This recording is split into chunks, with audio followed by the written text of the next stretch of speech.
Hello everyone, আসসালামু আলাইকুম। কেমন আছো তোমরা সবাই? আজকে এত সুন্দর করে লাল টুকটুকে পরি হয়ে সেজে গুজে কোথায় যাচ্ছি সব মিলাই থাকবে আজকে আমার এই ব্লগ। আসলে তোমরা যারা আমার ফ্রেন্ডরা আসো, টিকটক ফ্রেন্ড, তাদেরকেই বলতেছি। আমি এইটা পুরো ব্লগটা আমার ফেসবুক পেজে আপলোড দিয়ে দিছি। তো তোমরা যারা যারা আমাকে ভালোবাসো অ্যান্ড সাপোর্ট করো, তারা এখনই আমার ফেসবুক পেজটা ভিজিট করবা। আর দেখবা যে আজকে কোথায় চলে গেছিলাম, এত সুন্দর করে রেডি হয়ে সব কিছুই থাকবে ডিটেলসে আমার ওই ব্লগে।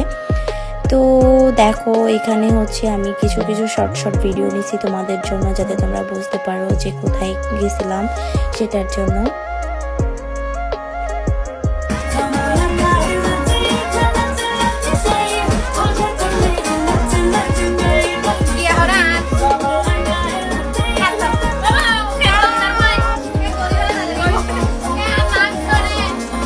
যারা যারা এখনো পর্যন্ত আমার ব্লগটা দেখো নাই, প্লিজ তোমরা ফেসবুকে গিয়ে ব্লগটা দেখে আসো।